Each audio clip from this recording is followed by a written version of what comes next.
Hey, it's me, Bobbert, and welcome back to my review of Sonic 06. This is the final part. We're going to talk about Shadow Story and the final part of the story, so let's go.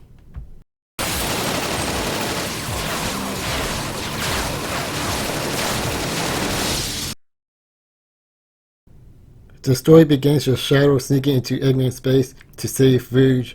After saving Rouge, she found the Scepter of Darkness, a mysterious artifact. During the fight in Kingdom Valley, the Scepter broke and freed a mysterious creature named Mephiles. This monster sends Rouge and Shadow to the future, and it's up to them to figure out what's going on and how to stop Mephiles in general. Of course, I'm going to talk more about the story, but this is just a basic summary of the beginning. Okay, now onto gameplay. Shadow plays similar to Sonic and Blaze. Both run pretty fast and do a homing attack, but Shadow can also do a melee attack right after doing a homing attack.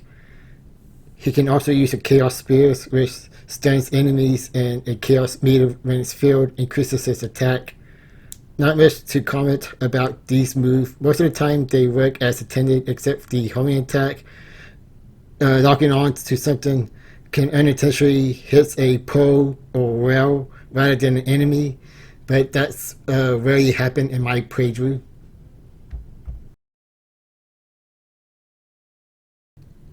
He can also drive vehicles like cars and planes. In my playthrough, it was fine for the most part, though I remember my past experience having trouble with the one on a water vehicle, being very sensitive on the hit detection and could cause an instant kill. It's also a bit odd having the acceleration button mapped to the A button rather than the right trigger, but to be fair, this was kind of standard back then before Grand Theft Auto 4 kind of changes everything about driving controls. Rouge is a combination of Tails and Knuckles. She glides around while throwing bombs at enemies. Like Knuckles, she can also get stuck on walls and can be open for attack when throwing bombs while in the air.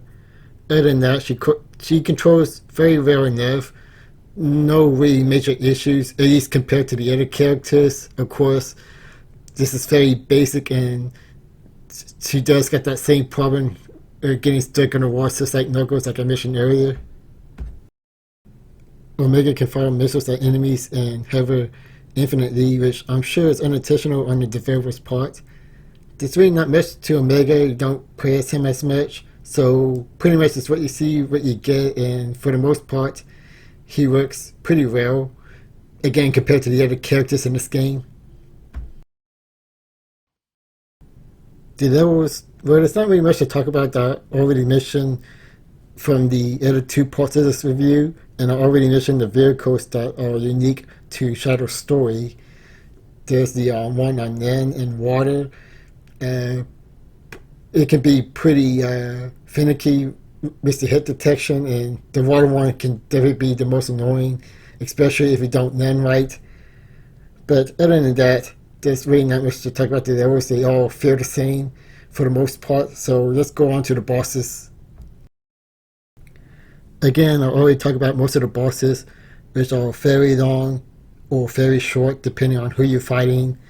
Mephiles is probably the best boss fights overall, though it does have that one moment where you have to wait around until the boss has an opening to attack. The only difference is that you defeat minions to power up the gauge to make an attack on Mephiles, and I think that makes it less boring and frustrating in my opinion, so I think Shadow, for the most part, had the best boss battle compared to Sonic and Silver. Shadow Story is probably the best structured story compared to Sonic's and Silver, despite having mistakes and inconsistencies on their own, like confusing the Scepter of Darkness with the Book of Darkness, and not editing out the Wave Ocean mistake. Agent Shadow, E123 Omega has engaged Mephiles. Head to the Wave Ocean, head to Wave Ocean immediately. Agent Shadow, E123 Omega has engaged Mephiles. Head to Wave Ocean immediately. The side character Rouge and Omega play their roles well. They never once felt like they disappeared from the story. You know, so it's like Amy and Brace does, and to a certain extent, Tails and, definitely Knuckles. They always have an explanation of where they are and how to bring them back to the story competently, so it doesn't feel like it's missing anything. Shadow Story itself is fine in comparison, always keeping things interesting and makes sense if you don't think about the plot hole too much. The most interesting part in Shadow and Omega's future fight, looking at it now, is probably another Mephius trick or to confuse Shadow whether or not he should continue fighting. For parts of the story, Mephius tried to convince Shadow that the world's going to turn on him and that he tried to convince Shadow to join him to conquer the world. But I don't think Shadow really thought about that and still continued to fight Mephius. And that's how the story ends, is Shadow beating Mephius. But of course, this isn't the end of the story. There's always a final part, and well, in most Sonic stories now. But we'll get to that when we get to that part.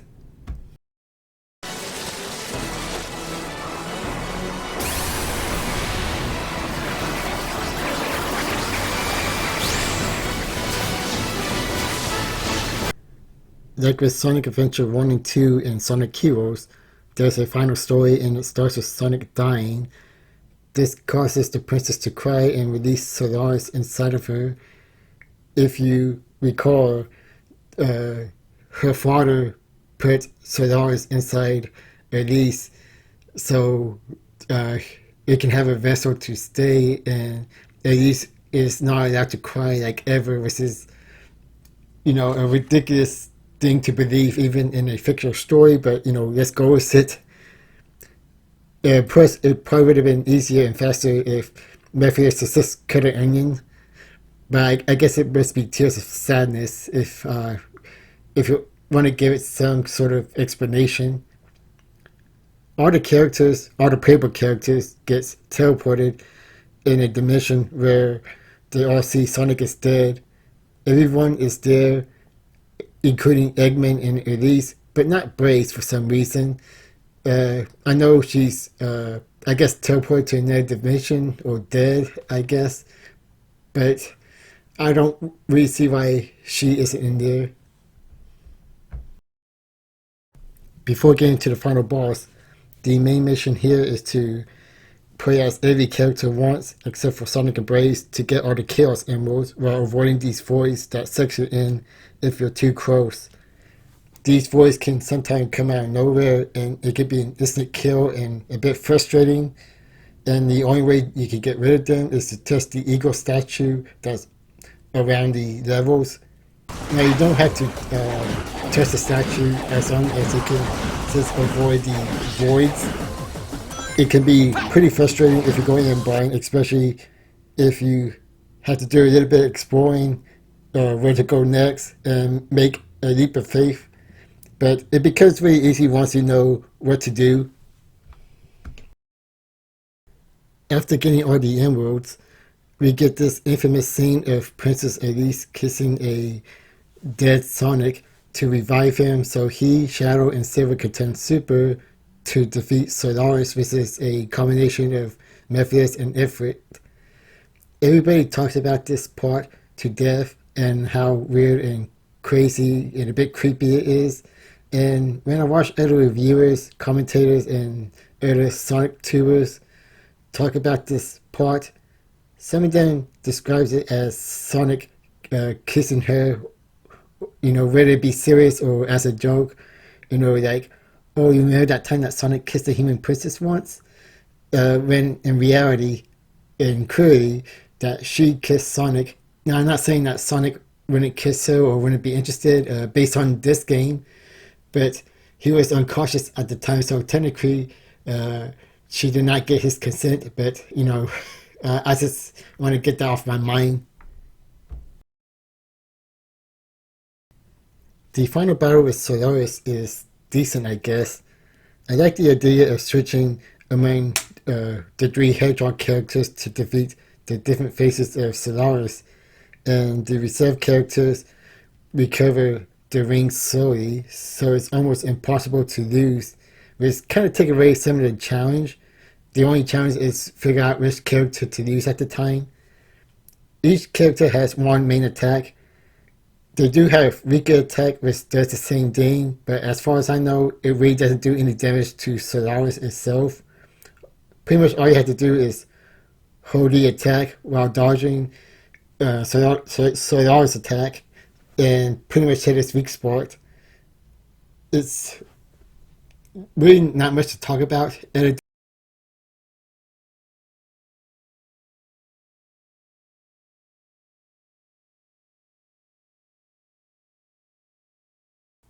After defeating Solaris, Sonic and Elise are in the dark room where the frame of Solaris is. I assume her dad kept her alive to use as a weapon at some point. If not, then I'm not sure why he kept it in the first place. Destroying it sooner would have prevented a lot of things from happening.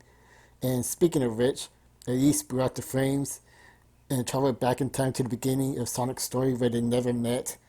Maybe Sonic has an idea of what happened, judging by the footage, but it's kind of left a bit ambiguous, but for sure Elise doesn't know.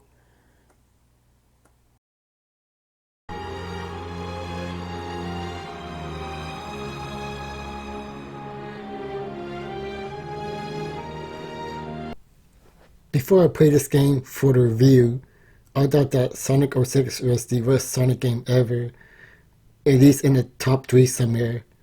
Now that I finished the game for the first time, I don't think it even makes the top 5. Definitely in the top 10, don't get me wrong. This game does a lot of things wrong. Broken mechanics, story potholes, poorly told, as well, long loading screens, characters not being used properly, and the list goes on and on. You can list a lot of things about this game compared to the other Sonic game that came out before and after this game, but despite all the flaws, I still find some entertainment compared to the other Sonic games, again before and after 06 release. I mean, there's Shadow the Hedgehog, which has some technical issues, but the story was too long and complicated. You gotta finish pretty much 10 endings from beginning to end to get to the final story. The Sonic Boom Rise of the Lyrics, which I thought it was better gameplay wise, but it wasn't as fun now that I look back at it. It's a pretty basic and forgettable game. Although I like the story better than Sonic 06, but I still consider Rise of the Lyrics worse overall. And the same with Sonic Forces. Technically, it's a better game than Sonic 06, but it's also pretty forgettable. And I think that's the worst thing about any media, is to be boring and forgettable. While a game like 06, as bad as it is, I can still find some entertainment and some potential there. Overall, Sonic 06 is a terrible game that still damages the franchise reputation to this day. People still bring it up and poke fun of it, even if it's just having fun with the chaos. It's still a game that pretty much brought down the Sonic the Hedgehog franchise for a while.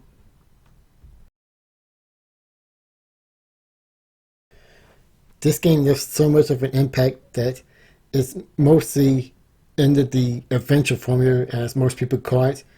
Pretty much what I mean by that is that Sonic and his friends are playable characters. They have their own story to complete, and they have usually a final boss after completing the main stories at least.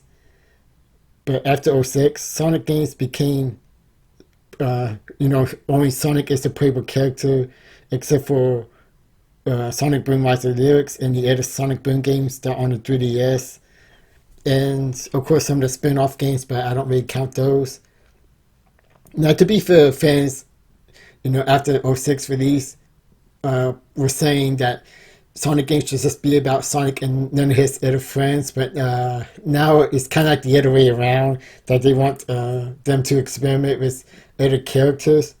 So it goes to show that Sonic fans are, well, they mean well. I want to at least say that, and they probably were right at the time, but they can be inconsistent, and that goes for me too because I was one of those guys who were saying that. This game also introduced me to a lot of YouTube reviews and Let's Plays like Some Call Me Johnny, Darkness the Curse, there's Brain Scratch Con, and from those reviews, I discovered more reviews like Nightwing 01, Retrospective, Super Gaming Brothers, and so on. That's probably one of the only positive things I can think about that came from Sonic 06 15 years ago is to introduce me to a lot of great reviewers, met some internet friends, and kind of inspired me indirectly to become a reviewer myself, even though I'm not as good as any one of the people on mission. So, in a real way, I gotta thank Sonic 06 for that.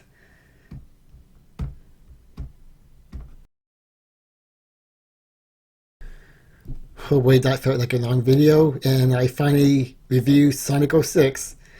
Maybe I can become one of those reviewers that review this game once again, mainly because I felt like I let the game off a bit easy. I'm usually a pretty positive person, so sorry if this wasn't as negative as you expect it to be. It's still a pretty bad game, but you know, at at least this game made me appreciate how good the adventure formula is, even at its worst, compared to the other games that we got from the past couple of years, like Sonic Forces and Team Sonic Racing was alright, but it was kind of boring. So hopefully, the next Sega project that's coming out in 2022, uh, hopefully wherever they have in store for us, hopefully it's at least a fun experience, even if it's not a perfect one.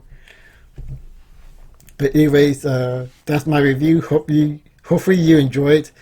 If you want to watch more, like, comment, and subscribe. Of course, I'm going to talk about the other Sonic games. Uh, I was gonna do Sonic Unleashed next, but that's gonna be a game for a while. So what I'm gonna do is instead of going forward in time, I'm gonna go back in time, starting with Sonic Generation, then Sonic Colors, then hopefully ending the year with Sonic Unleashed. So hopefully stay tuned for that. This is me, Bobbert, and I catch you guys later.